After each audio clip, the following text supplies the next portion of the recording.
Hello guys, current affairs funda में आप सभी का स्वागत है। मैं हूं आपके साथ अभिषेक शर्मा और आज के इस वीडियो सेशन में हम 21 सितंबर तक के सभी इंपॉर्टेंट करंट अफेयर्स कवर करने वाले हैं।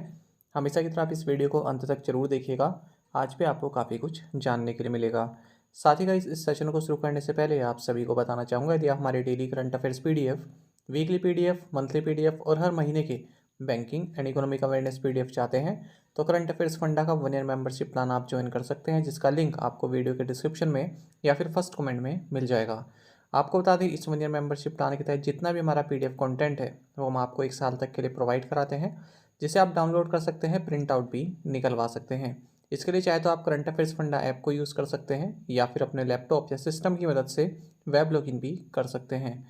कोई भी आपका एग्जाम हो, बैंकिंग, एसएससी, रेलवे या फिर स्टेट पीसीएस, जहाँ पर भी जनरल अवेयरनेस या करंट अफेयर्स पूछे जाते हैं, सभी एग्जाम्स के लिए हमारा पीडीएफ कंटेंट काफ़ी यूज़फुल है। तो कोई भी अगर आपका डाउट हो हमारे इस पीडीएफ कोर्स से संबंधित तो आप कमेंट बॉक्स में अवश्य लिखिएगा। चलिए फिर करते हैं शुरुआत इस वीडियो सेशन की। हमेशा की तरह सबसे पहले आज का क्वेश्चन देख लेते हैं। The Davis cup is the premiere international team event in which sport. Davis cup किस खेल से संबंधित है? ऑप्शंस देखते हैं। टेनिस, क्रिकेट, हॉकी या फिर बैडमिंटन। तो जल्दी से आप आंसर कर दीजिए, फिर हम आगे बढ़ते हैं। और इसी तरह क्वेश्चंस यदि आप प्रैक्टिस करना चाहते हैं तो मैं टेलीग्राम पर ज्वाइन कर लीजिए। यहाँ पर आपको डेली जो भी करंट अफेयर्स हैं, क्विज़ हैं, वो सब आपको प्रोवाइड किए जाते हैं।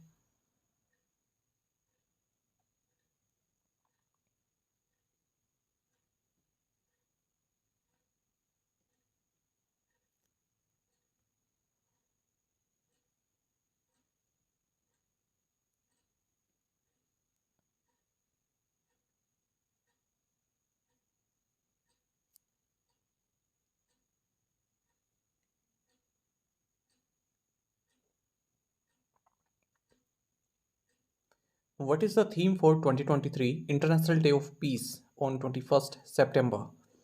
21 सितंबर को आयोजित अंतर्राष्ट्रीय शांति दिवस 2023 का विषय यानी कि थीम क्या है? ऑप्शंस आपके सामने है और सही आंसर ऑप्शन डी है।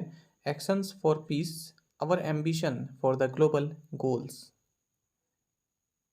आपको जानना चाहिए, हर साल इंटरनेशनल डे ऑफ पीस ये 21 सितंबर को मनाया जाता है। सबसे पहली बार 1981 में इसे इस्टेब्लिश किया गया था और 1982 में इसे पहली बार ऑब्जर्व किया गया। आपको जानना चाहिए 2023 में इस डे का थीम है actions for peace, our ambition for the global goals. साथ ही आपको जानना चाहिए 21 सितंबर को हम वर्ल्ड एल्जाइमर्स डे भी ऑब्जर्व करते हैं। साल 2023 में इस डे का थीम है never too early, never too late. आपको बता दें, जो अल्जाइमर्स डिजीज़ है ये एक ब्रेन डिसऑर्डर है जो कि धीरे धीरे आपकी जो मेमोरी है उसको डिस्ट्रॉय करता है, आपका जो थिंकिंग स्किल है और जो इवन जो सिंपल टास्क करने की जो एबिलिटी है उसको भी इवेंचुअली डिस्ट्रॉय करता रहता है, काफ़ी नील लास्ट में हो जाती है। Which bank's MD and CEO Shashidhar Jagdishan has got 3-year extension by the RBI? किस बैंक के MD और CEO शशिधर जगदीशन को RBI द्वारा 3 साल का विस्तार मिला है? ऑप्शंस आपके सामने है। सही आंसर ऑप्शन सी है, HDFC बैंक। आप सभी जानते हैं कि HDFC बैंक के managing director and chief executive officer Shashidhar Jagdishan है। अब इन्हें रीअपॉइंट किया गया है और इसको मंजूरी दी गई है रिजर्व बैंक ऑफ इंडिया द्वारा। और जो ये रीअपॉइंटमेंट है ये 3 और साल के लिए किया गया है, यानी कि 26 अक्टूबर 2026 तक शशिधर जगदीशन इस पद पर बने रहेंगे। आपको बता दें, मिस्टर जगदीशन को HDFC बैंक का MD एंड CEO साल 2020 में अपॉइंट किया गया था आदित्य पुरी के बदले। आदित्य पुरी इस बैंक के फाउंडर हैं। बाकी आप सभी जानते हैं कि हाल ही में HDFC और HDFC बैंक का मर्जर हुआ है। इसी के साथ ये सेकंड बिगेस्ट बैंक बन गया है हमारे देश में, स्टेट बैंक ऑफ इंडिया के बाद। Which institution top the Bloomberg business week best B schools ranking 2023-24? Bloomberg business week best B school ranking 2023-24 में किस संस्थान ने शीर्ष स्थान हासिल किया? ऑप्शंस आपके सामने हैं। सही आंसर ऑप्शन सी है, Hong Kong university of science and technology. आपको जाना चाहिए Bloomberg business week best B schools ranking 2023-24 ये हाल ही में रिलीज़ की गई है और टॉप 5 रैंक्स में इंडियन बिजनेस स्कूल्स भी शामिल हैं। अगर हम overall Asia Pacific B school rankings category में देखें तो IIM बेंगलोर ये 4th पोजीशन पर है for the post graduate programme in management. इसके बाद Indian school of business 5th position पर है, और SP जैन जिसके कैंपसेस सिंगापुर में भी हैं, सिडनी में भी हैं, दुबई में भी हैं, ये 7वें नंबर पर है। आपको जाना चाहिए पहले नंबर पर Hong Kong university of science and technology है, इसके बाद फिर Shanghai university of finance and economics है, और तीसरे नंबर पर CIE-BS है। Ashok Leyland signed an MOU with which state government to set up an integrated commercial vehicle plant। Ashok Leyland ने एकीकृत वाणिज्यिक वाहन संयंत्र स्थापित करने के लिए किस राज्य सरकार के साथ एक समझौता ज्ञापन पर हस्ताक्षर किए? Right answer is option C, Uttar Pradesh. आपको जाना चाहिए Ashok Leyland 1000 crore rupees invest करने वाला है उत्तर प्रदेश में, और इस इन्वेस्टमेंट के साथ ही ये राज्य में एक बस मैन्युफैक्चरिंग फैसिलिटी भी ओपन करने वाला है। The company has inked a memorandum of understanding with the UP government for the facility which will be its first plant in the state। तो अशोक लीलैंड का ये पहला प्लांट है उत्तर प्रदेश में। अशोक लीलैंड के बारे में आपको जानना चाहिए कि इंडियन मल्टीनेशनल ऑटोमोटिव मैन्युफैक्चरर है, इसका हेडक्वार्टर्स चेन्नई तमिलनाडु में है, और हिंदुजा ग्रुप का ये पार्ट है। हाल ही में उत्तर प्रदेश गवर्नमेंट ने डिसाइड किया है कि हम भामाशाह जयंती को ट्रेडर्स वेलफेयर डे के तौर पर मनाएंगे हर साल 29 जून को। Which country hosted the inaugural joint military exercise for ASEAN member countries in the south Natuna sea. किस देश ने दक्षिण नाथुना सागर में आसियान सदस्य देशों के लिए उद्घाटन संयुक्त सैन्य अभ्यास की मेजबानी की? ऑप्शंस आपके सामने हैं, सही आंसर ऑप्शन डी है, इंडोनेशिया। आपको जानना चाहिए कि एशियन कंट्रीज ने first ever joint military drill हाल ही में शुरू की है। आसियान सॉलिडेरिटी एक्सरसाइज का नाम है। कहाँ पर हुई है ये? इंडोनेशिया के साउथ नाथुना सी में। तो जो भी 10 मेंबर्स हैं आसियान के, यानी कि association of south east Asian Nations के, इस एक्सरसाइज में पार्टिसिपेट कर रहे हैं, including prospective member east Timor. The 5-day non-combat operation is aimed at developing military skills, including maritime security and patrols, and distribution of humanitarian assistance and disaster relief. Who unveiled the e-book titled People's G20 on India's G20 chairmanship? Bharat की G20 अध्यक्षता पर peoples G20 नामक ई पुस्तक का अनावरण किसने किया? Right answer is option D, Apurva Chandra. आपको जाना चाहिए ministry of information and broadcasting secretary Apurva Chandra, इन्होंने एक ई बुक को अनवेल किया है, अनावरण किया है। इसका टाइटल है पीपल्स G20। तो ये भारत की जो G20 प्रेसिडेंसी हुई है न्यू दिल्ली में, उससे संबंधित है, और इस बुक में G20 प्रेसिडेंसी से संबंधित पूरी जानकारी है। और बुक्स देख लेते हैं जो हाल ही में चर्चा में रही। राधिका अयंगर की fire on the Ganges, life among the dead in Banaras, ये भी हाल ही में रिलीज हुई। अजय टू योगी आदित्यनाथ, इसे ऑथर किया है शांतनु गुप्ता ने। एक बुक है pitch side my life in Indian cricket, इसे लिखा है अमृत माथुर ने, क्रिकेट एडमिनिस्ट्रेटर ही रह चुके हैं। एक और बुक देख लीजिए drunk on love the life vision and songs of Kabir, इसे ऑथर किया है विपुल रिकी ने। Which player won the gold medal in the women's 10 metre air rifle event in the ISSF world cup? ISF विश्व कप में महिलाओं की 10 मीटर एयर राइफल स्पर्धा में किस खिलाड़ी ने स्वर्ण पदक जीता? Right answer is option D, Elavenil Valarivan. देखिए इंडियन शूटर हैं इलावेनिल वलरिवन, इन्होंने गोल्ड मेडल जीता है women's 10 metre air rifle event में। कहाँ पर? International shooting sports federation world cup, जो कि रियो डे जेनेरियो ब्राज़ील में चल रहा है।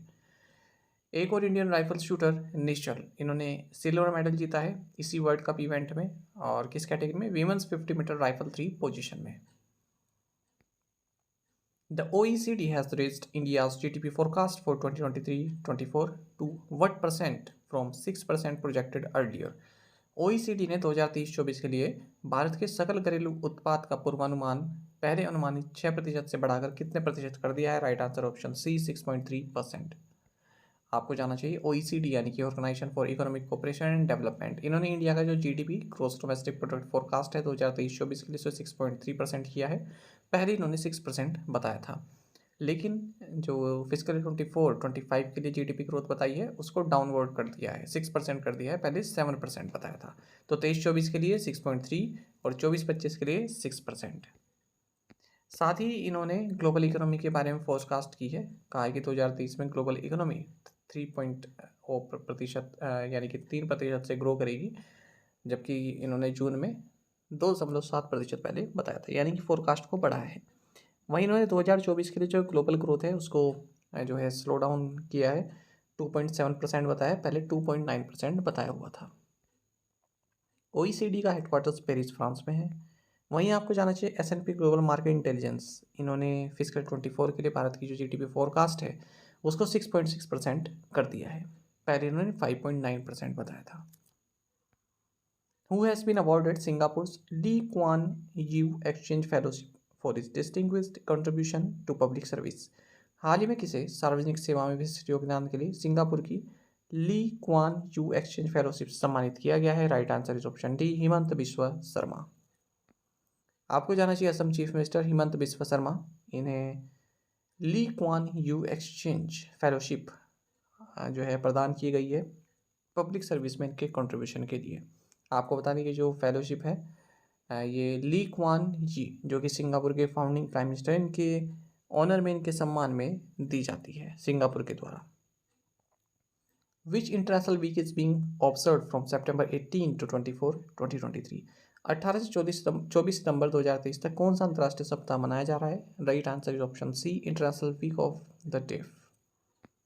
देखिए हर साल जो सितंबर महीने में लास्ट संडे होता है ना, तो उस लास्ट संडे पर जो वीक एंड हो रहा है उसे international week of the deaf के नाम से मनाते हैं।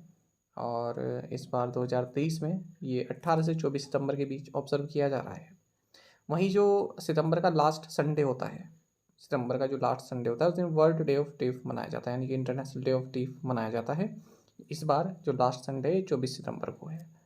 ठीक है, एक तो वीक हो गया और एक डे हो गया। जब डे आएगा तब हम इसका थीम भी देखेंगे। फिलहाल ये जान लीजिए कि जो इंटरनेशनल वीक है डेव से संबंधित, इसमें 18 सितंबर से लेकर 24 सितंबर तक अलग अलग थीम जो है मनाए जा रहे हैं। तो ये सब आपको पढ़ने रही हैं, मैंने आपको बता दिया। इसमें आप सितंबर 23 का देखिएगा, international day of sign languages, इसका थीम है a world where deaf people everywhere can sign anywhere, तो ये महत्वपूर्ण रहेगा। Which fintech platform has acquired Mumbai-based digital invoicing and customer engagement startup Billme? किस फिनटेक प्लेटफॉर्म ने मुंबई स्थित डिजिटल इन्वॉइसिंग स्टार्टअप बिलमी का अधिग्रहण किया है? Right answer is option C, Razorpay.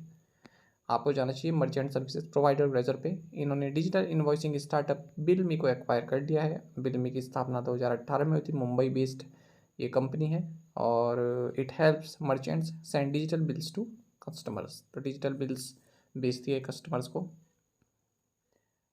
इसी के साथ आपको जानना चाहिए कि ये 8th एक्विजिशन है रेजरपे की। इससे पहले हाल ही में क्यूरलैक को इसने एक्वायर किया, थर्ड वॉच को एक्वायर किया और एक पेरोल मैनेजमेंट सॉल्यूशन है ऑफिन, इसको भी इसने एक्वायर किया। Managing director and co founder है रेजरपे के शशांक कुमार, हेडक्वार्टर्स कहाँ पर है? बेंगलुरु में। Who has become the first women surgeon to join the elite para special forces of the Indian army? भारतीय सेना के विशिष्ट पैरा स्पेशल फोर्सेस में शामिल होने वाली पहली महिला सर्जन कौन बन गई है? राइट आंसर ऑप्शन बी, पायल छाबड़ा। आपको जाना चाहिए मेजर डॉक्टर पायल छाबड़ा जो कि सर्जन है आर्मी हॉस्पिटल लद्दाख में, ये फर्स्ट वुमेन सर्जन बनी है जिन्होंने para special forces of the Indian army को ज्वाइन किया है। आपको बता दें इन्होंने अपनी जो ट्रेनिंग है ये पैरा ट्रूपर्स ट्रेनिंग स्कूल जो कि आगरा उत्तर प्रदेश में यहाँ से पूरी की है, हरियाणा से ये बिलोंग करती हैं। Which Indian airline has become the official airline for the Indian football team? कौन सी एयरलाइन भारतीय फुटबॉल टीम की आधिकारिक एयरलाइन बन गई है? ऑप्शंस आपके सामने है, सही आंसर ऑप्शन ए है, इंडिगो। आपको जानना चाहिए Indigo has become the global partner and official airline for the Indian football team. ये पार्टनरशिप 1 साल के लिए की गई है ऑल इंडिया फुटबॉल फेडरेशन के साथ। बाकी आप जानते हैं इंडिगो के CEO पीटर्स एल्बर्ट्स हैं। Which company has partnered with the Goa government to launch the चावत ई बाजार 2023? चावत ई बाजार 2023 लॉन्च करने के लिए किस कंपनी ने गोवा सरकार के साथ साझेदारी की है? राइट आंसर ऑप्शन ए, स्विगी। आपको जानना चाहिए गोवा के चीफ मिनिस्टर प्रमोद सावंत, इन्होंने गोवा चावत ई बाजार का अनावरण किया है जिसके तहत जो लोकल विमेन एंटरप्रेन्योर्स हैं, सेल्फ हेल्प ग्रुप्स हैं, उनके द्वारा जो प्रोडक्ट्स बनाए गए हैं उन्हें स्विगी में लिस्टेड किया गया है। स्विगी ने हाल ही में मेमोरेंडम ऑफ अंडरस्टैंडिंग साइन किया है गोवा सरकार के साथ इसी पर्पज़ के लिए। Swiggy has created a special e-Chawat Bazaar section on Swiggy Minis, where consumers can buy festival special homemade sweets such as modaks, nevris, laddus and kapa. तो जो भी घर के बनाए हुए जो स्वीट्स हैं, ठीक है, तो वो आप स्विगी से ले सकते हैं, ऐसा गोवा के साथ इन्होंने एग्रीमेंट किया है। स्विगी पर की बात करते हैं, हेडक्वार्टर इसका बेंगलुरु कर्नाटक में है। CEO है इसके Sriharsha Majety. Who is the recipient of the Gadicherla award 2023? Gadicherla पुरस्कार 2023 से किसे सम्मानित किया गया है? राइट आंसर ऑप्शन डी, मंडली बुद्धा प्रसाद। आपको जानना चाहिए आंध्र प्रदेश के गवर्नर एस अब्दुल नज़ीर, इन्होंने गाडीचेडला अवार्ड 2023 मंडली बुद्धा प्रसाद को दिया है, जो कि फॉर्मर चेयरमैन है Andhra Pradesh official language commission के। जो गाडीचेडला हरिसर्वोत्तम राव थे, ये फ्रीडम फाइटर थे, सोशल वर्कर थे आंध्र प्रदेश से, और इन्हीं के सम्मान में अवार्ड दिया जाता है उन पर्सन्स को जिन्होंने सोशल फील्ड में कंट्रीब्यूशन किया है। Which financial institution has decided to fund Odisha to increase social protection coverage for poor? किस वित्तीय संस्थान ने गरीबों के लिए सामाजिक सुरक्षा कवरेज बढ़ाने के लिए फंड को बढ़ाने के लिए फंड देने का निर्णय किया है या फंड को सैंक्शन किया है? ऑप्शंस आपके सामने है, सही आंसर ऑप्शन ए है वर्ल्ड बैंक। देखिए, वर्ल्ड बैंक ने डिसाइड किया है कि हम उड़ीसा गवर्नमेंट को जो है फंड प्रोवाइड कराएंगे to support its early forecasting system for improved response to natural disasters, enhance social protection coverage for poor in vulnerable households through digital platforms. अब देखिए, उड़ीसा गवर्नमेंट को जिस तरह का प्रोजेक्ट कर रही है, जिससे कोई नेचुरल डिजास्टर आए तो पहले से ही उसका फोरकास्टिंग हो सके, पहले से ही उसके बारे में अनुमान लगाया जा सके, साथ ही सोशल प्रोटेक्शन कवरेज भी पुअर को प्रोवाइड कराया जाए, और जो वल्नरेबल हाउस होल्ड्स हैं उनको प्रोवाइड कराया जाएगा थ्रू डिजिटल प्लेटफॉर्म्स। तो उसके लिए वर्ल्ड बैंक इनको सपोर्ट करेगा। सेंट्रल गवर्नमेंट ने हाल ही में एक एग्रीमेंट भी साइन किया वर्ल्ड बैंक के साथ जुलाई में इस प्रोग्राम के लिए, और प्रोग्राम की टोटल कॉस्ट 1183 करोड़ रुपए है, जिसमें कि स्टेट गवर्नमेंट 367 करोड़ रुपए की फंडिंग कर रहा है। In partnership with which Indian fintech startup has NPCI introduced the contactless payment wearable ring called the OTG ring? NPCI ने किस भारतीय फिनटेक स्टार्टअप के साथ साझेदारी में ओटीजी रिंग नामक संपर्क रहित भुगतान करने वाली वेरिएबल रिंग पेश की है? Right answer is option A, Liv Quik. देखिए, National Payment Corporation of India NPCI, इन्होंने ओटीजी रिंग का नामकरण किया है, which is the first contactless payment variable ring made in India in collaboration with Indian startup Liv Quik. OTG ring can enabled for National Common Mobility Card customers, तो जो National Common Mobility Card customers हैं उनके लिए ये जो है enable है। अब यहाँ पर देखिए डिस्क्रिप्शन में ये NCMC लिखा है। अब हो सकता है आपके एग्जाम में पूछ ले NCMC, तो आप लोग क्या जाते हो कि अलग से जाते हो कि बैंकिंग में पूछे जाने वाले एब्रिविएशन की लिस्ट मिल जाए, जबकि होता क्या है कि जो आपको डिस्क्रिप्शन प्रोवाइड कराते हैं हम, उसी में ही जो है आपके ये एब्रिविएशन छुपे रहते हैं, ठीक है। तो इन चीज़ों का आप अलग से नोट डाउन किया गया, जैसे मैं आपको कोई क्वेश्चन बता रहा हूँ तो डिटेल में अगर कोई आपको एब्रिविएशन लग जाए, पता आपको ऐसा लगे कि ये महत्वपूर्ण है, तो उसे अलग से नोट डाउन करते चले एक पेज पर। आ रही है आपको समझ में? अभी हाल ही में एग्जाम में आपने देखा ESG पूछा गया, वो भी जो है आपको हमारी PDF के डिस्क्रिप्शन में मिल जाएगा, जो हम डिटेल प्रोवाइड कराते हैं। कई बार आता है ESG, है ना। एक CSR है, ये भी पूछ लेते हैं कई बार, ये भी आपको जो है कई बार मिल जाएगा डिटेल डिस्क्रिप्शन में। तो इन सब चीज़ों का आप नोट करते चलिए। अच्छा, NPCI ने और भी प्रोडक्ट्स लॉन्च किए हैं, कई और भी पार्टनरशिप हाल ही में लॉन्च किए, उन्हें भी देख लेते हैं। NPCI ने Indian highway management company limited IHMCL के साथ पार्टनरशिप की है to launch EV charging payments on the national electronic toll collection FASTag platform. साथ ही NPCI ने प्रीपेड गिफ्ट कार्ड भी लॉन्च किया है रुपए के साथ पार्टनरशिप में, और इसने पर्सनलाइज्ड प्रीपेड कार्ड भी लॉन्च किया है paper money and fine labs के साथ मिलकर। साथ ही NPCI ने प्रीपेड कार्ड लॉन्च किया है फेमैक्स के साथ मिलकर। NPCI के MD एंड CEO आप सभी जानते हैं दिलीप अस्पे हैं। थोड़ी सी NPCI के बारे में जानकारी लेंगे, national payments corporation of India के बारे में। 2008 में जो है इसको लॉन्च किया गया था RBI के द्वारा और इंडियन बैंक्स एसोसिएशन के द्वारा under the provisions of the payment and settlement systems act 2007। आपको बता दें NPCI के 10 कोर प्रमोटर बैंक्स हैं, state bank of India, Punjab national bank, Canara bank, bank of Baroda, union bank of India, bank of India, ICICI bank, HDFC bank, city bank और HSBC। 2016 में जो share holding है उसको और विस्तार किया गया, 56 मेंबर बैंक्स अब इसमें शामिल हैं। NPCI का हेडक्वार्टर्स मुंबई में है और इसमें जो है RBI से नॉमिनीज होते हैं, वहीं 10 कोर प्रोमोटर बैंक्स जो हैं इनके भी नॉमिनीज इसमें होते हैं, जो बोर्ड ऑफ डायरेक्टर्स है उसमें। अच्छा, जो NPCI है इसके अगर हम प्रोडक्ट्स देखें जहाँ पर ये ऑपरेट करता है, जैसे National Financial Switch NFS, immediate payment system IMPS, Aadhaar enabled payment system AEPS, National Automated Clearing House NACH। और भी देखें अगर हम इसके प्रोडक्ट्स तो प्रूपे है, भारत बिल पेमेंट सिस्टम इसका प्रोडक्ट है, Bharat interface for money Bhim, और यूनिफाइड पेमेंट इंटरफेस, ये तो आप सभी जानते हैं, UPI भी इसका प्रोडक्ट है। तो अभी ये बैंक एग्जाम में पूछा गया था, है ना। प्रीवियस असाइनमेंट क्वेश्चंस के आंसर देखें। When is the International Black Panda Day celebrated? 16 सितंबर। Who hosted the national flag at Gajdwar of the new Indian parliament building? Jagdeep Dhankhar, vice president. Which instrument on board Chandrayaan-3 rover detected the presence of sulfur on the moon? Laser-induced breakdown spectroscopy, LIBS. The state of Hyderabad, which was under Nizam's rule, was annexed to the Union of India following a police action codenamed Operation Polo that culminated on September 17, 1948. अच्छा, एक जो exams होते हैं ना वैसे SSC के हो गए, PCS के हो गए, तो ये डेट पूछी जाती है 17 सितंबर 1948। केवल सन ना पूछिए, पूरी डेट पूछ लेते हैं। ऑप्शन में आपको 15 सितंबर मिलेगा, 16 सितंबर, 17 सितंबर, 18 सितंबर मिलेगा, और ईयर सेम रहेंगे 1948। ऑपरेशन पोलो ही पूछते हैं और ये डेट भी पूछ लेते हैं। Santiniketan, which made it to the UNESCO's world heritage list, is the place where Rabindranath Tagore laid the foundations of which university? Answer is Visva Bharati university. आप में से कई स्टूडेंट्स ने बिल्कुल सही आंसर किया है, इसी तरह से आप पार्टिसिपेट करते रहिए। आज के असाइनमेंट क्वेश्चन हम देखेंगे। Where was the G77 plus China summit held in September 2023? Which Indian cricketer has launched his own sports line D9 sports? Which country hosted the inaugural UN South Asia Conference? The presidency of the COP28 of the UNFCCC will be held in which country in November 2023? Which country officially declared the Russian mercenary Wagner Group as a terrorist organization? तो इन 5 questions के answer आपको comment box में देने हैं। यदि आपको एक question का आंसर भी आता है तो भी आप हमें कमेंट बॉक्स में अवश्य से बताइएगा। ज़्यादा से ज़्यादा संख्या में आप पार्टिसिपेट करने की कोशिश किया कीजिए। आपका पार्टिसिपेशन बहुत कम होता जा रहा है। जितना हम अपना एफर्ट्स आगे बढ़ा रहे हैं उतना आप लोगों का पार्टिसिपेशन जो है इन असाइनमेंट क्वेश्चंस में कम होता जा रहा है। तो ऐसा मत कीजिए।